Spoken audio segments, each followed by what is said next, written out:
causa do primeiro livro que eu vou apresentar, que se chama... Não vou fazer o PowerPoint, vou mostrar o livro, sim. Acho que é mais fácil, porque é um livro físico, mas ele também está disponível como PDF. Então, o livro chama Apprendre et Désapprendre, le séminaire de Roland Barthes. E ele é fruto de uma pesquisa de muitos anos. Eu comecei essa pesquisa no final de 2015, e o livro foi finalmente publicado em 2022, nem posso acreditar. Mas era uma pesquisa que inicialmente era sobre a didática do Roland Barthes, porque Barthes escreveu alguns textos sobre didática, mas ninguém sabia como era a didática dele na prática. Ou seja, que tipo de atividades ele dava para os seus alunos. Bom, eu não sei se todos aqui conhecem o Roland Barthes, isso é importante, porque esse é um programa amplo, não é? Eu falo como se estivesse falando com entendidos de crítica literária francesa, mas, enfim, eu acho que o Roland Barthes é um autor suficientemente conhecido em todos os países dentro da crítica. Então, o Roland Barthes, ele deu seminários na que hoje chama École de Haute Étude en Sciences Sociales, né, Escola de Altos Estudos em Ciências Sociais, em Paris, de 62 a 77.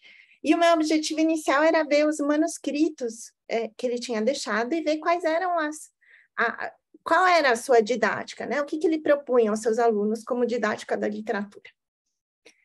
Mas quando eu fui para a França em 2015, eu percebi que aquele material que eu tinha era extremamente rico e desconhecido de todas as pessoas que tinham interesse por Roland Barthes.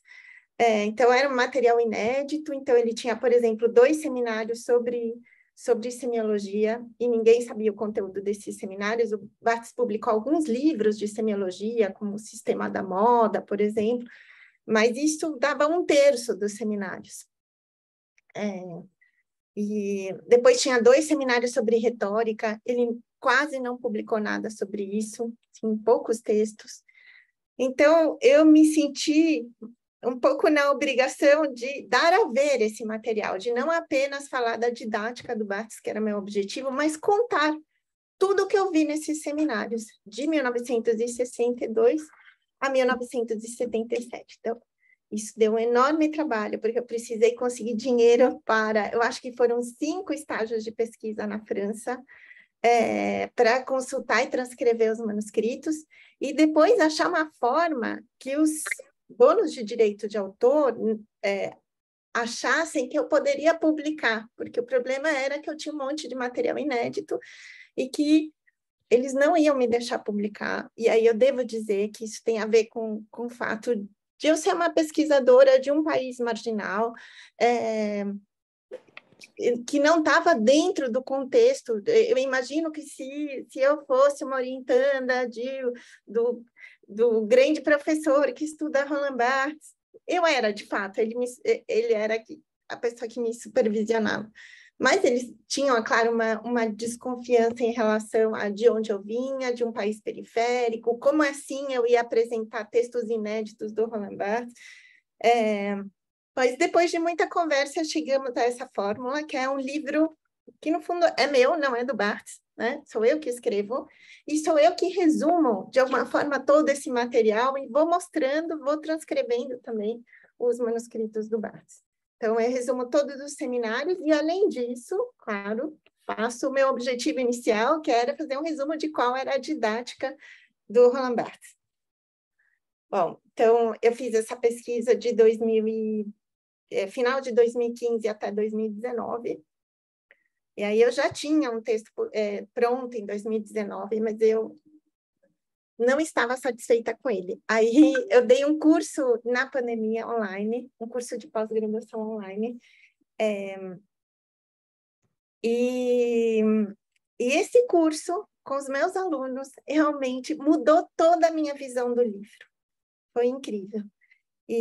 Então, realmente, esse livro ele nunca poderia ter acontecido sem os meus alunos de pós-graduação, sem todos os diálogos que eu tive com ele, que eu refiz o livro inteiro em 2021, depois desse curso online, que tinha 40 alunos.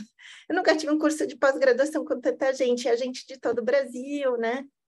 Bom, enfim, é resultado de muito esforço. Eu estou muito feliz de finalmente publicar esse livro. Ele foi publicado por uma editora na Bélgica, chama Academia, né, de um pesquisador que me viu fazendo uma palestra sobre isso na Bélgica e falou, não, isso você tem que publicar aqui. E ele acompanhou todo o processo de edição. Então, essa é a história do meu livro. Espero que alguém se interesse, que vocês possam ler. Foi um esforço escrever em francês também, porque era um livro que era muito mais para um público, grande público francês, mas foi divertido também, foi um aprendizado. E é isso. Eu vou aqui dar o link e desculpem se eu falei muito. É isso. Alguém estava me mandando mensagem, então provavelmente era isso. Cláudia, acabou. Mas eu não vi. Talvez fosse Cláudia, parabéns. Ah, Não é? vou colocar o link aqui. Estamos todos muito felizes de te ouvir, né? E ouvir sobre esse livro. E aqui, quem está colocando alguma coisa é só para te parabenizar, tá? A gente vai passar para o próximo só por causa do horário, não é por falta de interesse, evidentemente. E, claro, que a gente todos podemos, né, perguntar e comentar no final.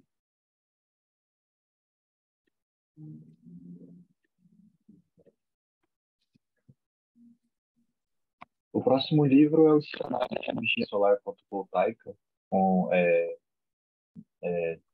a autoria da professora Adriana. Boa noite, pessoal. Na verdade, a autoria tá invertida aí, né? A Renata Bastianello e depois vem o meu nome, tá bom? Renata, você está aí? Sim, cheguei. Boa noite. Então, eu vou apresentar um pouquinho desse nosso trabalho. Vocês conseguem me ouvir bem? Porque eu estou no celular? Sim. Sim. Esse dicionário de energia solar fotovoltaica, ele vem da minha pesquisa de mestrado, né? Então, é interessante comentar que eu fiz uma primeira graduação em engenharia de energias renováveis e quando eu entrei no mestrado em letras, na área de francês, eu tinha vindo direto da engenharia para o mestrado em letras. Então, eu resolvi juntar, né, um pouco das duas áreas e elaborar um dicionário de energia solar fotovoltaica, que era a área que mais tinha me interessado na época da graduação. Então, ele é um dicionário voltado para tradutores, né, pensando que eu comecei a trabalhar com tradução, eu sou da área de pesquisa de tradução, o nosso público-alvo são os tradutores. A gente sempre tem aquela ideia de que os tradutores, eles são especialistas na língua, mas eles muitas vezes não têm o conhecimento técnico, né? Muitas vezes a gente acaba tendo que traduzir diversos assuntos, né? Quando trabalha principalmente com tradução técnica. Então, esse dicionário, ele é pensado no tradutor para ajudar o tradutor no momento do trabalho dele. Então, ele é um dicionário bilíngue e bidirecional, né? Português-francês e francês-português. Ele conta com cerca de 430 termos da área da energia solar fotovoltaica. São todos termos que foram identificados, analisados e descritos, seguindo os preceitos da terminologia, da teoria comunicativa da terminologia e da linguística de corpos. E o dicionário ele vai ser publicado, acredito que ainda esse ano, pelo Mercado de Letras. Não, na verdade, vai sair o ano que vem. Ah, vai ser ano que vem. A gente não tem nada para mostrar. Conversei com a Maria Elisa, mas ela não tinha nada pronto, então vai sair provavelmente ano que vem. Eu só não sei se a data vai ser com o ano de 2022 ou 2023. Oi? Acho que não era com a gente. Então é isso. Depois quem vem, Marco? Agora eu passo a palavra para quem? A professora Deise e o professor Gabriel. Estudos da Ásia, Vozes Múltiplas do Oriente, o volume 3. Eu vou apresentar aqui a fazer a apresentação em live aqui. Então, boa noite a todos. O professor Gabriel e eu estamos aqui, né, para apresentar o livro Estudos da Ásia, Vozes Múltiplas do Oriente. Esse é o terceiro volume da série Estudos da Ásia, publicação que tem por objetivo divulgar pesquisas científicas sobre língua, literatura, cultura e artes orientais. Este terceiro volume, como os outros, está disponível para download no portal de livros abertos da USP. E esse volume reúne 10 capítulos que expõem estudos na área de literatura japonesa, literatura coreana, literatura hebraica, literatura armênia, cinema japonês, tradução literária do hebraico, do japonês, do armênio e Museu do Holocausto.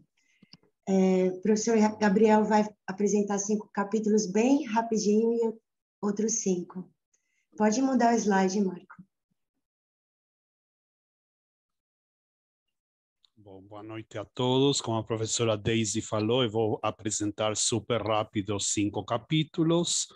Então, dos capítulos tem esse título, Olhos Negros, Cabelo Encaracolado, Tez Cor de Oliva, Iemenitas na Literatura Israelense, de autoria de Nancy Rosenchan.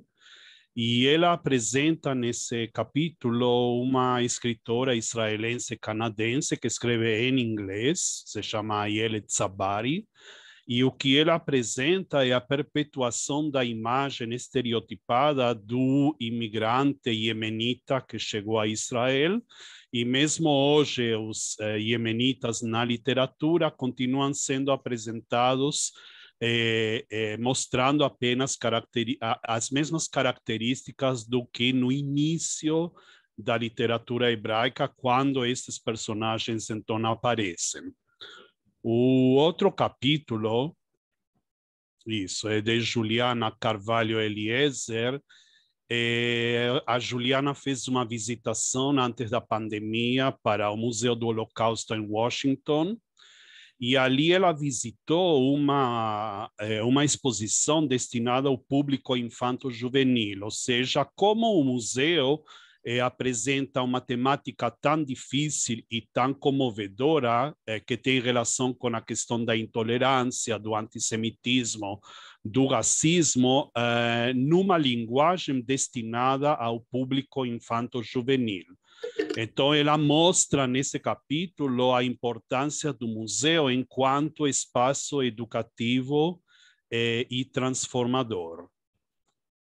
O próximo capítulo, esse aí sou eu, eu apresento aqui um conto de um escritor nascido na Moldávia ou Moldova, que fazia parte do Império Russo no século XIX, 1868 até 1908, e apesar de ter vivido na Rússia, no Império Russo, ele escrevia em língua hebraica. O conto O Amor de uma Mãe Judia foi escrito em 1903 e publicado em Varsóvia. E o importante aqui é mostrar como nessa época a língua hebraica não era falada, e, no entanto, os escritores vão publicar em hebraico como uma forma de incentivar o retorno do hebraico para ser uma língua coloquial, uma língua falada. O próximo capítulo, ele tem como título As Três Marcas da Existência no Conto do Cortador de Bambu. O autor é Anderson Santos de Souza, e ele aborda 3 elementos que foram enunciados pelo budismo no século VI a.C., que são a impermanência, o sofrimento e o não-eu. E ele, então, mostra como esses elementos que foram enunciados pelo budismo no século VI a.C. se refletem num conto que foi publicado provavelmente entre os séculos 10 ou 11 depois de Cristo, e que tem este título o Conto do Cortador de Bambu, ou seja, como elementos enunciados pelo budismo se refletem em um conto que foi publicado muitos séculos depois.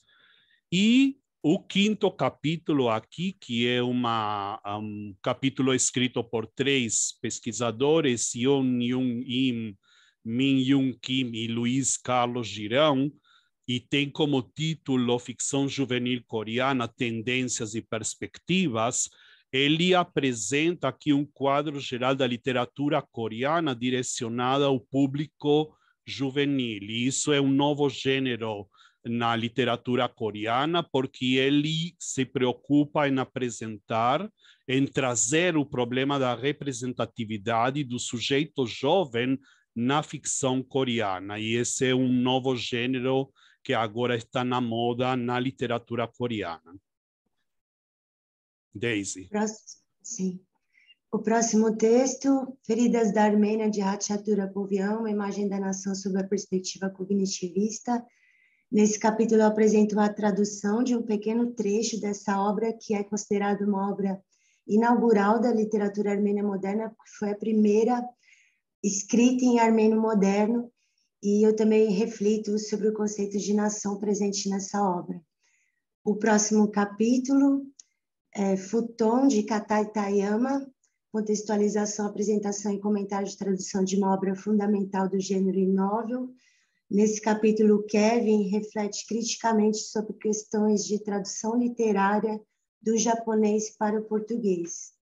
No capítulo seguinte, Biombos do Inferno, um estudo de intertextualidade entre inferno, de Ryonosuke Akutagawa e narrativa Setsua, o Tiago Coimbra Cabral analisa relações de intertextualidade entre o conto Inferno e 3 histórias de narrativa Setsua que serviram de inspiração ao escritor Akutagawa.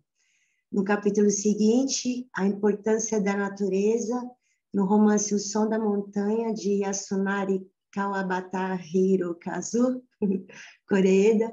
Nesse capítulo, a Narumi Ito e a Neide Nagai mostram como a natureza está presente em diversos elementos narrativos dessa obra, da literatura japonesa moderna, por exemplo, no ciclo da vida dos personagens e no som da montanha, que só é pressentido pela pessoa que está prestes a morrer. E no último capítulo, a casa e seus espaços como símbolos de transformação, estudo de caso do filme Nossa Irmã Mais Nova, de Hirokazu Koreeda. A Cláudia Midori analisa este filme, dirigido por um dos principais representantes do cinema japonês contemporâneo. Ela faz uma análise sobre a perspectiva simbólica, explicando os significados simbólicos do espaço e da casa na construção da narrativa. O último slide, Marco, como eu disse, né, esse livro está disponível no portal de livros abertos da USP, para download, junto com os outros 2 volumes dos Estudos da Ásia. E é isso. Obrigada.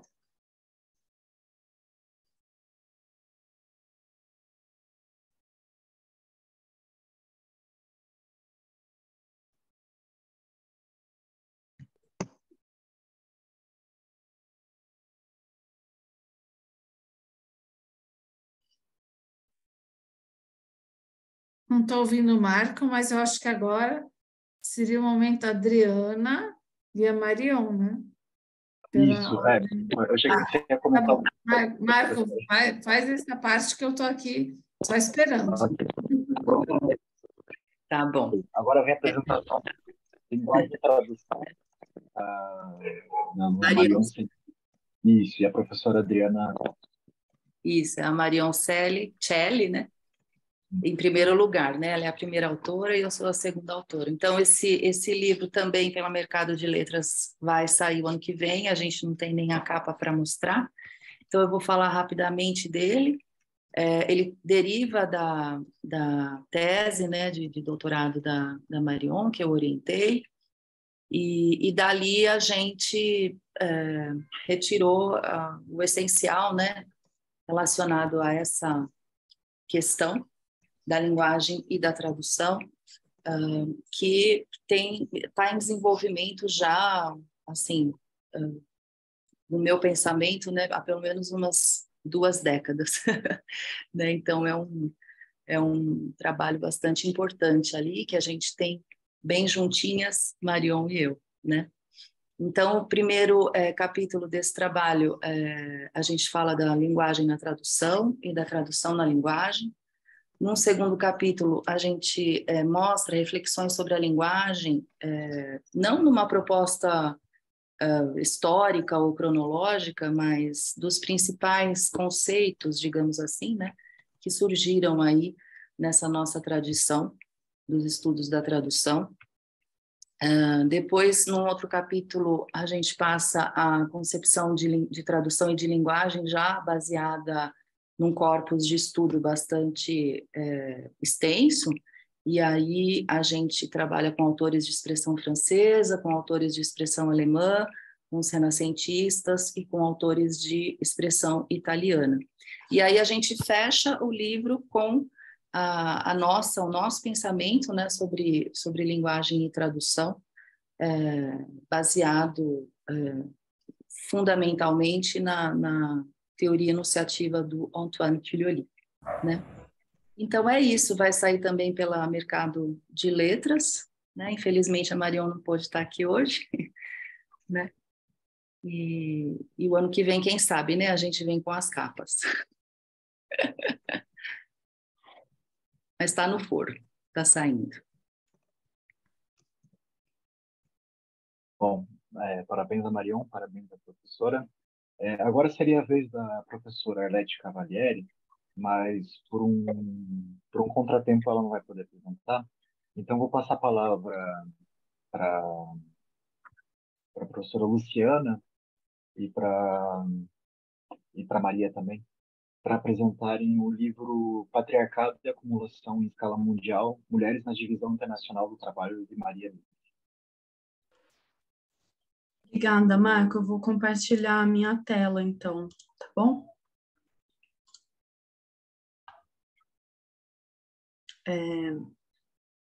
Bom, gente, boa noite. É uma alegria poder falar desse livro que foi super especial para a gente, o trabalho todo de tradução. Então, o título é esse, Patriarcado e Acumulação em Escala Mundial, Mulheres na Divisão Internacional do Trabalho.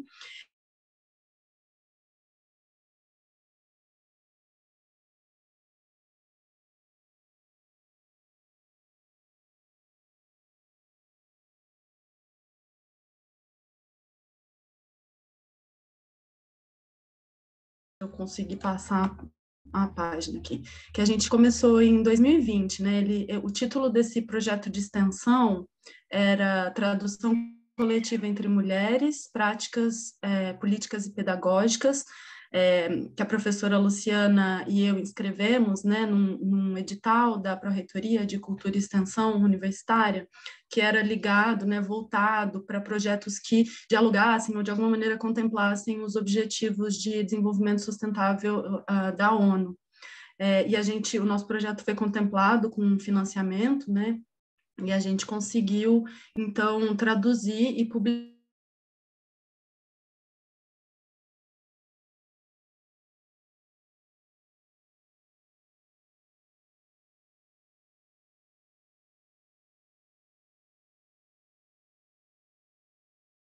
também está num artigo que saiu agora, no último volume da revista Belas Infiéis, mas não vou entrar muito nessas questões por causa do nosso tempo. Se alguém tiver interesse, pode conhecer um pouco assim do percurso também nesse artigo que está lá na Belas Infiéis e que é assinado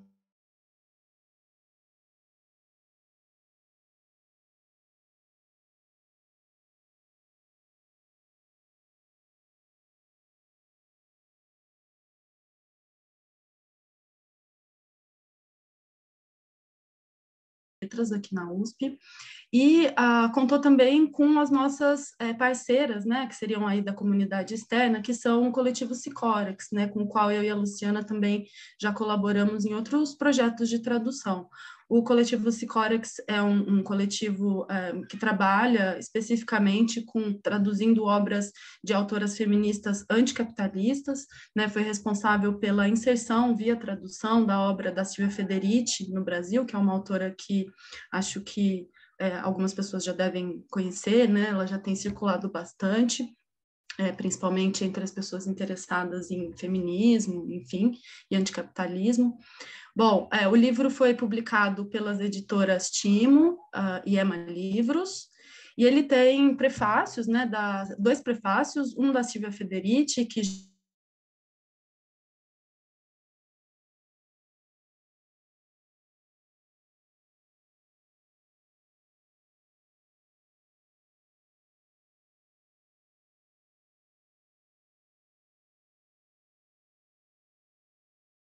professora aposentada, trabalha na Unicamp, e que é uma das pensadoras, uma das intelectuais mais importantes que pesquisa a Rosa Luxemburgo, né, no Brasil e no mundo. E a Maria Mies é uma autora que parte do pensamento da Rosa Luxemburgo, né, que é uma das figuras mais proeminentes da teoria e da militância ligada ao marxismo e ao socialismo e comunismo no mundo, né. O livro também tem uma apresentação nossa, né, das tradutoras, em que a gente situa, contextualiza a obra e discute uma série de questões terminológicas e conceituais que a gente enfrentou ao longo do processo de tradução, que durou aí 1 ano e meio, né? Bom, só vou apresentar rapidamente a Maria Mies, porque com certeza é uma figura que quase ninguém deve conhecer. No Brasil, ela ainda é pouco estudada.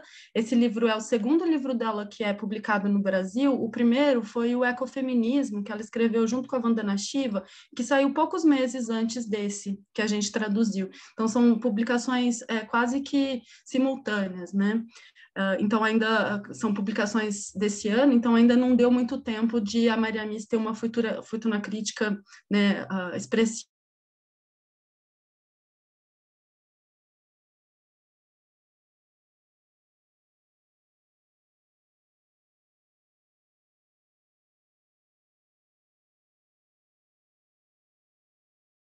Do patriarcado capitalista, dessa forma que ela se insere, né, nos estudos sobre feminismo na Alemanha e também no resto do mundo. Ela foi professora da Universidade de Colônia, na Alemanha, e militante feminista desde os anos 60. O primeiro capítulo do livro, inclusive, é um capítulo em que ela analisa o surgimento do movimento feminista nos anos 60 e os seus desdobramentos até os anos 80. É um capítulo bem interessante de alguém que fez parte, né, da ascensão desse movimento global e reflete, né, sobre ele.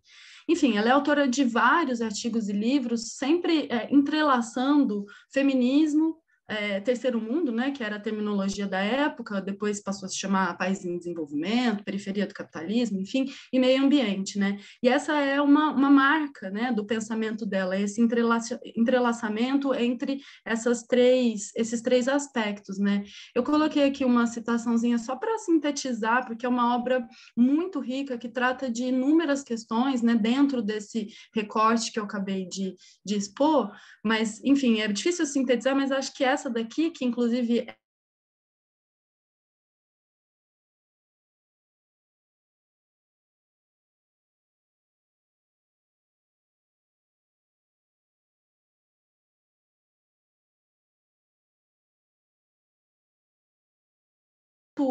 atual, do ponto de vista, eu recomendo assim muito a leitura, claro que sou suspeita até, mas recomendo muito, porque ele é muito atual no sentido de que ele pensa o mundo de uma maneira não fragmentária, né? Ele pensa uma totalidade de um sistema político-econômico que necessita da exploração de todos os aspectos humanos e não humanos para sua manutenção, né? Então, ela pensa a exploração da natureza, a catástrofe ambiental já nos anos 80, na sua conexão com todas as outras formas de exploração, dos povos colonizados, de grupos sociais, especialmente das mulheres, dos povos racializados, enfim.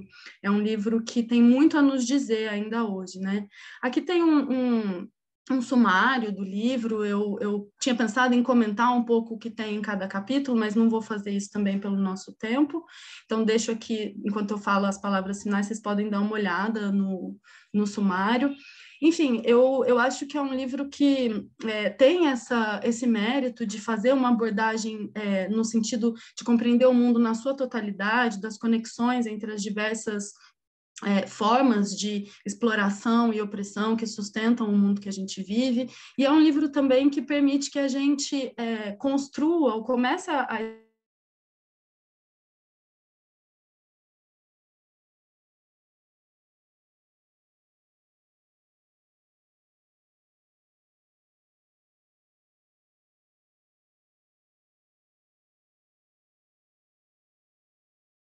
Então, mulheres que refletiram sobre essa questão da acumulação primitiva a partir do Marx e também da Rosa Luxemburgo como acumulação primitiva permanente, como algo necessário para a manutenção do sistema capitalista, passando, então, que vai lá da Rosa Luxemburgo, passa pela Mies e por uma série de outras autoras e chega na Silvia Federici, com quem a Maria Mies teve relações pessoais e intelectuais. O trabalho da Mies é muito importante para o trabalho da Silvia. Enfim, e é um livro também que permite que a gente pense na catástrofe ambiental atual de um ponto de vista sistêmico e não isoladamente, como um problema que pode ser resolvido com foco apenas nisso. Enfatizo isso porque nós estamos no momento da COP27, então eu acho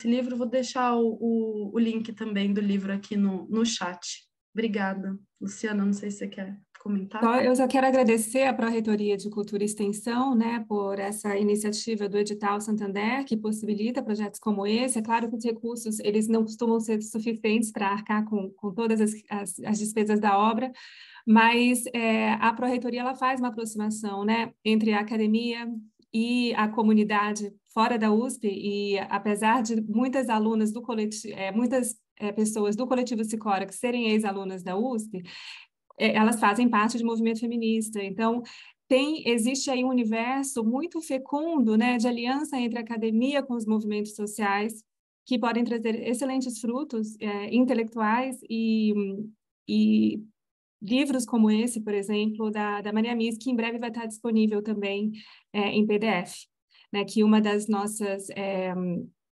compromissos nessa tradução coletiva é fazer coletivamente para a coletividade. Então, esse livro está à venda já, não está em pré-venda, acho que está um erro no site, já está físico, né?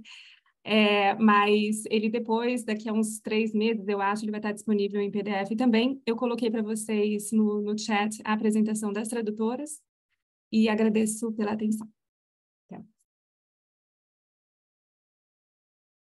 Obrigado, Maria. Muito obrigado, professora Luciana.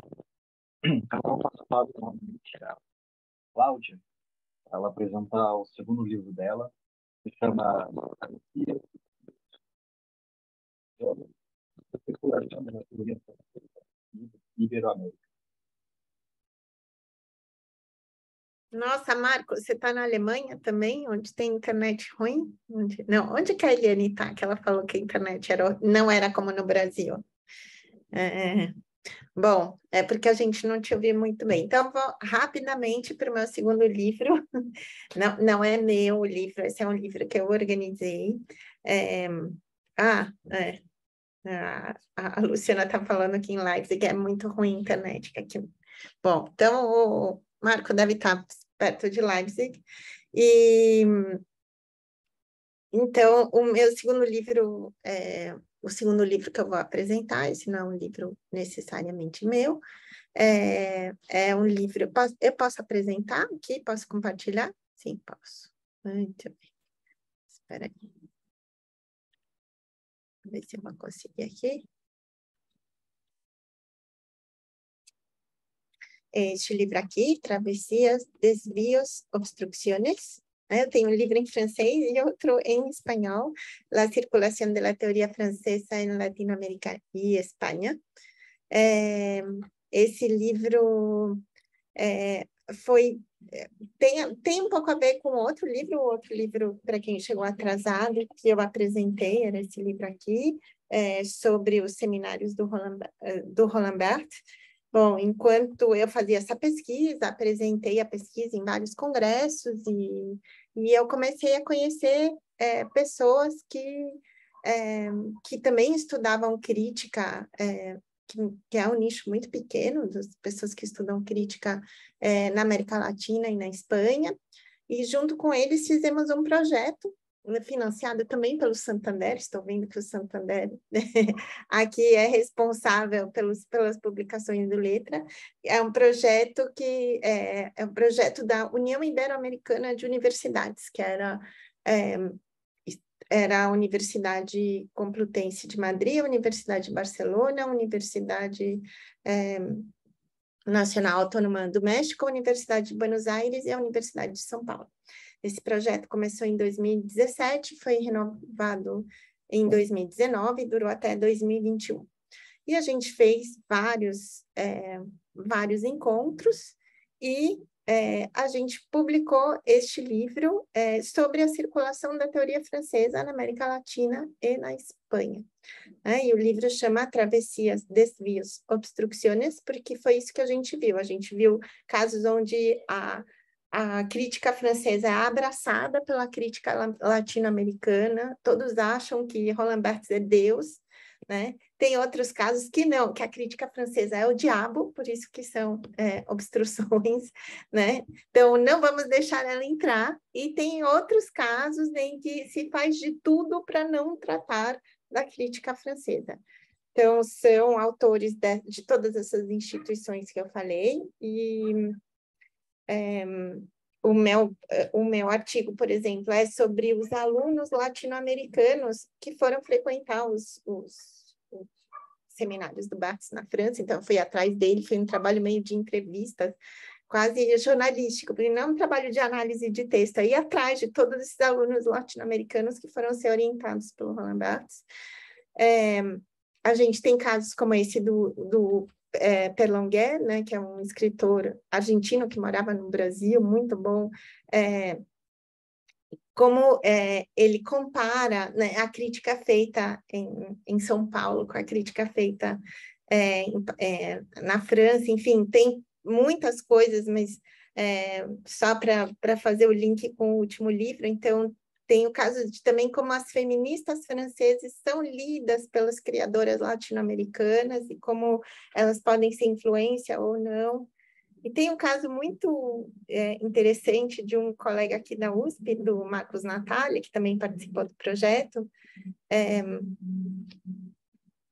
que é sobre como há um deboche em relação à teoria francesa na Universidade de São Paulo, especialmente em relação ao Derrida. Então, como riem do Derrida em lives, ele analisou várias lives, em aulas, em artigos, de como a crítica francesa, de fato, é muito mal vista por alguns professores, alguns grupos dentro da Universidade de São Paulo. O livro está aberto, está disponível no portal de livros abertos da USP, e ele foi editado pelo Gonçalo Aguilar, que é um dos grandes especialistas no mundo hispânico de literatura e de crítica brasileira, e a Analisa Mirício, que é professora da Universidade de Barcelona e especialista em crítica de cinema. Então, é isso. Muito obrigado, professora Cláudia. Agora eu passo a palavra para apresentar os dois livros, e eu deixo ela apresentar, porque acho que vocês não me ouvem muito bem, então ela pode apresentar os livros. Marco, eu te ouvi mal, mas eu acho que é um dos livros, né? Enfim, acho que é isso, né? Então, eu vou falar rapidinho do primeiro. Se eu estiver enganada aqui, Marco se avisa, mas... Você pode apresentar os dois, Eliane. Não, tá certo, eu sei, mas é que eu ouvi muito mal. Você colocou. Bom, o primeiro, não tenho muita coisa para dizer, é apenas que a gente conseguiu né? Isso é um feito, né? Mas a gente conseguiu traduzir um livro muito importante para a gente, que é o Théorie du langage, Teorias da Linguagem, que é um livro do professor Jean-Paul Broncard, da Universidade de Genebra, e que isso aqui já é a segunda edição, né? Mas a gente conseguiu pegar a segunda edição e traduzir pela primeira vez no Brasil, e foram vários, né, colegas que trabalham com essa teoria do interacionismo sociodiscursivo, e a gente conseguiu fazer assim um mutirão de tradução para esse livro que não tinha sido traduzido da primeira vez que foi lançado. A gente conseguiu, dessa segunda vez, que foi lançado agora recentemente, a gente fez uma tradução que acabou de sair pela Mercado de Letras, tá? Então, isso é uma tradução, mas para os nossos estudos é muito importante, porque, né, a Adriana que está aqui vai dizer o quanto a tradução é importante e o quanto certas teorias, assim, que não são teorias da tradução, mas elas só conseguem ter uma certa visibilidade e alcançar, né, pesquisadores em outros países se elas forem traduzidas. Então, tem todo um mérito aí na tradução de mais uma obra do Jean-Paul Broncard. E a segunda, né, que eu queria apresentar aqui para vocês, que eu não vou falar, porque tem pessoas aqui que podem falar no meu lugar. Deixa eu só fechar aqui e colocar isto, que eu poderia mostrar para vocês, que é o resultado, né, de uma pesquisa e com financiamento da Agência Universitária da Francofonia. Mas eu tenho aqui algumas pessoas que podem falar sobre o livro. Eu só poderia dizer assim, se vocês olharem bem, vocês já vão ver que tem 3 línguas. Então, o mérito primeiro é ser trilingue, né? Então, assim, textos em português, francês e espanhol. É um projeto financiado pela Agência Universitária da Francofonia e pela Embaixada da França no Brasil.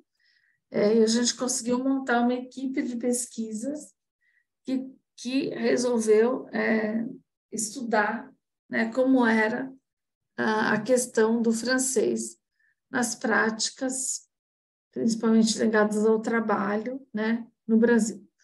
E aí a gente tem pessoas aqui que escreveram artigos sobre isso. A gente tem o Patrick Chardonnay, que foi comigo, vocês vão ver aí, é o coautor do livro, mas a gente também tem a Simone Dantas Long, né, da Universidade Federal de Viçosa, que também participou do projeto e escreveu um artigo, e a gente tem a Aline Dias, que é orientanda minha e aluna do programa de pós-graduação em Letras Estrangeiras e Tradução, e as duas podem falar mais sobre isso. Então, vou parar de compartilhar e passar a palavra primeiro para o Patrick, depois para a Simone e para a Aline.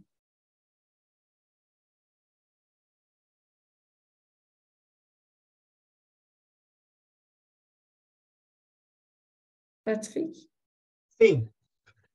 Sim, boa noite. Todos me ouvem? Tá bom? Boa noite a todos. Bom, acho que esse tipo de pesquisa é muito importante no campo das línguas, não só pelos dados produzidos, mas também pelos vínculos epistemológicos entre várias abordagens e campos, como análise do discurso no trabalho, a sociolinguística dos discursos nos contextos profissionais e também o que chamamos a sociodidática dos idiomas. Então, os dados são muito importantes para os operadores da língua francesa, no caso desta pesquisa sobre a língua francesa, mas também poderia ser para outros idiomas, mas também pela abordagem epistemológica entre vários campos. Isso me parece muito importante.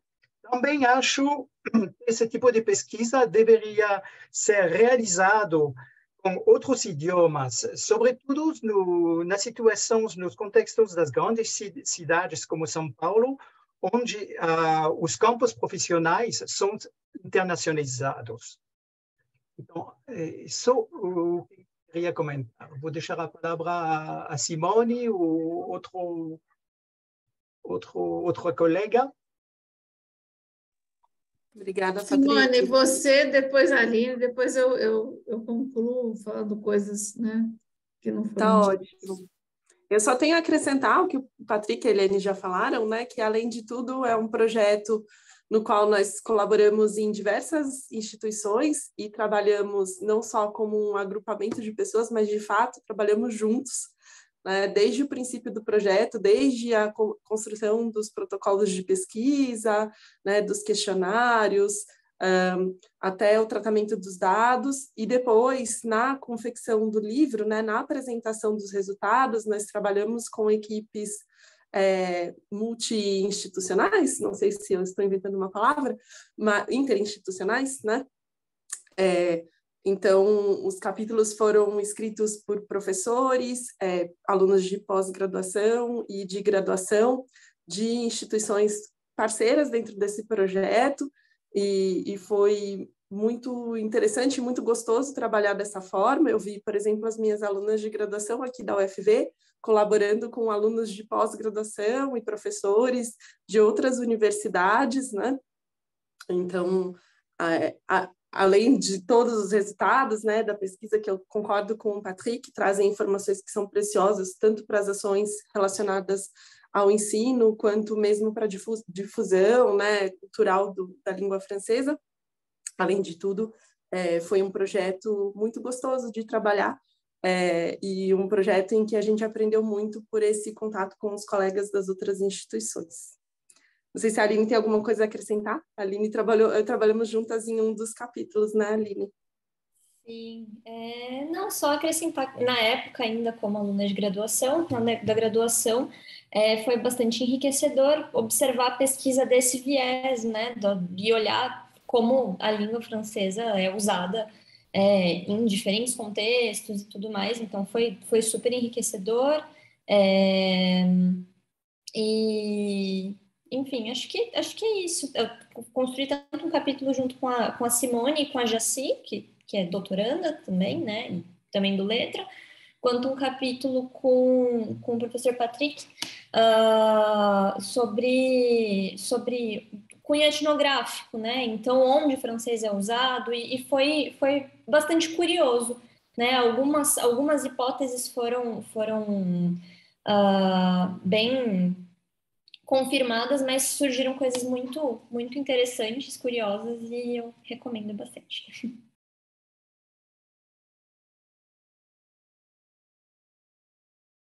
Bom, eu vou talvez falar um mini comentário sobre isso, depois abrir para outros comentários e tal, mas a ideia foi investigar os usos do francês em ambientes profissionais, né, ou não, ou de educação no Brasil. E a ideia também foi formar novos pesquisadores, e por isso que a gente tem aqui a Aline, que é mestranda, né, e outros que não estão aqui nesse momento, mas a ideia seria, assim, de juntar, né, alunos de graduação, mestrado, doutorado, e graduados como a Simone, que já é professora na Universidade de Viçosa, para a gente poder fazer um projeto de pesquisa com apoio internacional para entender os usos, né, do francês no Brasil. Mas eu deixo para vocês, assim, outros comentários, perguntas sobre tudo que foi apresentado, antes da gente encerrar.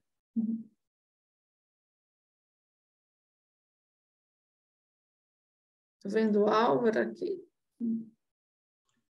Eu queria fazer uma pergunta para a Cláudia. Cláudia, você não tem interesse, você não pensa em tentar publicar esses livros no Brasil? Você acha que desafio você acha que você teria nesse caso? Enfim, eu fiquei curiosa.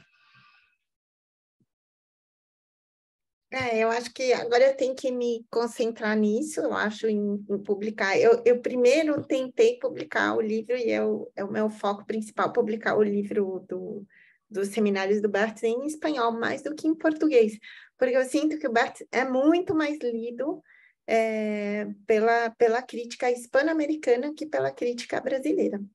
Então, esse foi o meu foco. Eu estive na Argentina faz pouco tempo, aí eu falei com alguns editores, mas ainda não deslanchou, mas eu quero muito publicar no Brasil, digamos, esse foi o primeiro foco.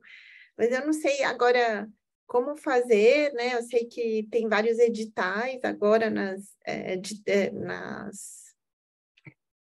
editoras universitárias, estava pensando em prestar o edital da Unesp, eu não sei como está na EDUSP, mas é isso, não, eu quero muito traduzir.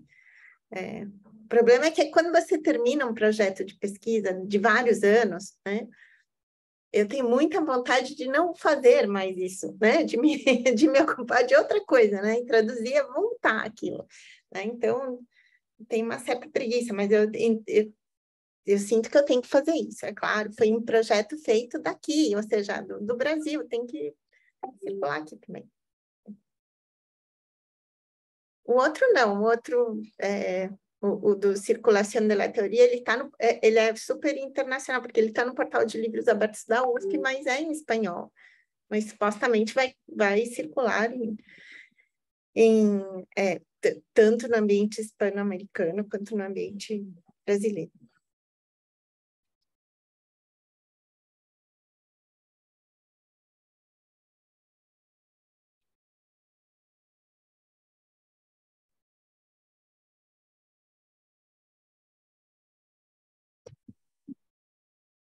Achei muito legal o projeto, né, da Deise, da Eliane, né, que envolve os alunos. Eu também vim aqui com 2 alunas, uma que terminou o mestrado, outra que terminou o doutorado. Então, acho muito importante a gente envolver os alunos e a gente apoiar os alunos, né, nessas publicações, né, porque às vezes o aluno sozinho ele não consegue publicar também, né. Então, esse esforço aí que a Deise, o Gabriel e a Eliane demonstraram, né, de trazer os alunos para fazer essas obras importantes aí, isso é muito, muito válido hoje em dia, né? Só esse comentário. E o da Maria Tereza, com a Luciana também, né? Muito importante. Aí não é só alunos, né? Alunos e comunidade, eu achei muito interessante, realmente. Trazer a comunidade para cá para trabalhar, eu gostei muito também. Exatamente. É uma ótima lembrança a gente terminar pensando nisso, né, Adriana, Cláudio? É assim, o nosso papel, né, de orientadores, professores, para trazer alunos para publicar com a gente e, mais que possível, envolver outras pessoas, né, e fazer, né, publicações que tenham um impacto, né, quanto, né, mais amplo, melhor. Então, parabéns aqui para todos, né? Todos que estão aqui, que estão fora, mas que participaram desse momento. E amanhã tem mais. Parabéns! Muito obrigada mesmo pela oportunidade, pela organização de tudo. Isso, obrigada, organização. Esse momento é muito importante para a gente conhecer, né, que todos os outros colegas estão fazendo. Isso, eu acho que é uma integração importante para o programa. Muito legal, parabéns. Ótimo.